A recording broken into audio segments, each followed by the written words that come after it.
As you move through Singapore, it's easy to focus on what's around you. The buildings, the streets, the city moving above ground. But beneath your feet is a hidden world of tunnels, stations, basements, and essential services. A dense network built up over decades, quietly supporting everything above. So what does it mean to build underground? And how does it all connect?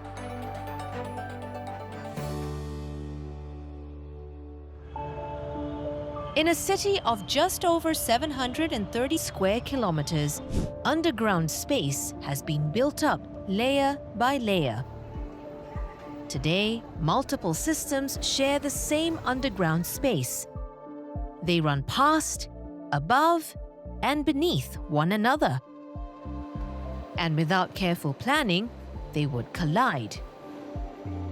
Going underground allows us to tap into this additional resource of land and space so that we can free up more land on the surface for users of higher community and social value, such as for sports, recreation, and leisure.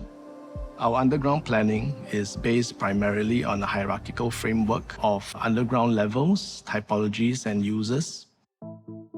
Planners like Cheng Yi organize underground space so systems don't clash. That structure is critical. Near the surface are utilities, and below that, basements and pedestrian links. Deeper still, storage caverns carved into rock. And cutting across multiple levels are systems that have to travel long distances, like MRT lines and deep sewers. They need to traverse large areas, which will include many shallower basement structures. If the foundations are at 30-40 meters, we need to safeguard the space beyond that for certain transmission infrastructure. And of course, where there are natural features like Singapore River, MRT lines would certainly have to undercross that. And that would also be the guide for the depth at which this infrastructure needs to be located. To manage that complexity, planners need to see underground space in 3 dimensions. To apply this hierarchical framework effectively, we have developed the Special Detailed Control Plan for the underground in 3D. Take Marina Bay's 3D plan as an example.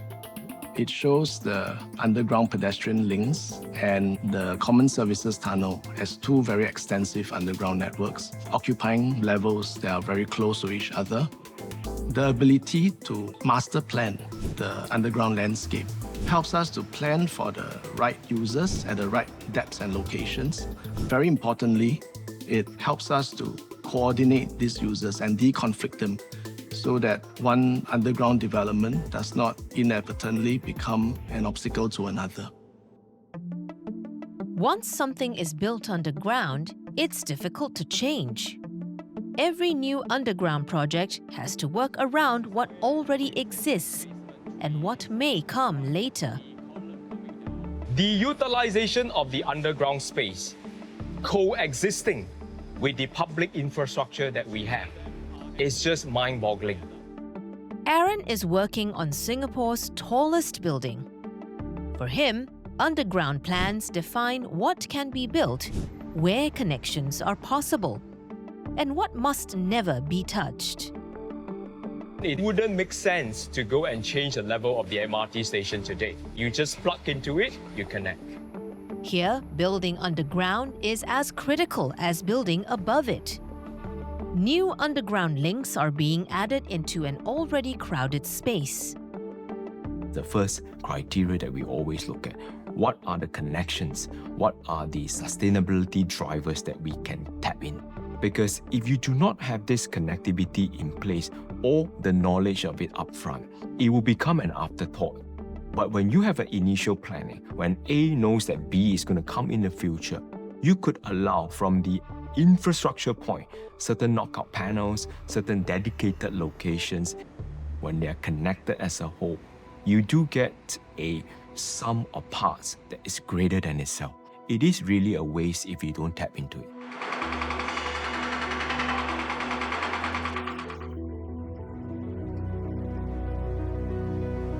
this site, the challenge runs deeper. Construction is happening inside an existing basement built decades ago. Every move has to work around columns, slabs, and limited headroom. The biggest challenge is really to maneuver within. Below ground, precision matters. There's just enough space for machinery to enter, operate, and leave without damaging what's already there.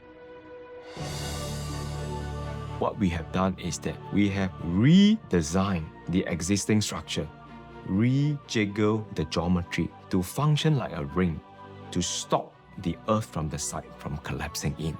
Make a big hole in literal term, but of course we sculptured the hole. It's very unique because at any point in time, the basement structures versus the new one, they got to be stable at all time, and there is controlled demolition, controlled reconstruction, and the controlled stability of the entire system. Solutions like this make underground construction possible, but they also push structures and ground conditions to their limits. So this is where the existing basement 3 is. And as you look down, this is where the new basement 4 is. And when you are working at those limits, every movement has to be checked. In deep excavation work, the control are up to even millimeters in accuracies when you have to measure the wall deflection. With so much happening below the surface, regulators like Chun Yong need clarity. That's where building information modeling comes in. BIM is essentially a digital duplication of what you intend to build. Without BIM, what will happen is people will be carrying out their design, their engineering work in silo, and hoping that in the end, everything does fall in place, which a lot of time it doesn't work that way. BIM helps teams coordinate within a single project. In Singapore, it also allows agencies to review projects together, seeing how new works intersect with existing systems above and below ground. For BCA, we'll be predominantly looking at structure safety aspect, the beam sizes, the structure sizes, and the reinforcement content. All this requirement has to be clearly stipulated in one single model.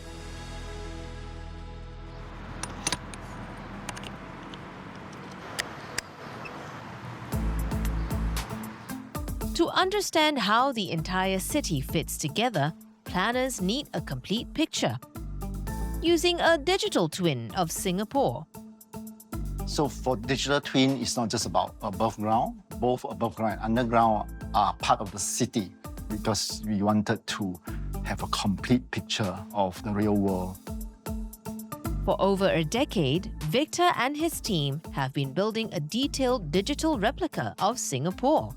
One that allows planners to simulate risks and avoid costly mistakes before they happen. One way underground spaces are mapped is with handheld scanners. Each laser pulse captures shape, depth, and distance, turning hidden spaces into usable data. And the data that comes back is in 3D, and we are able to model these data sets and put it together with the digital twin, and that's how we can map underground progressively.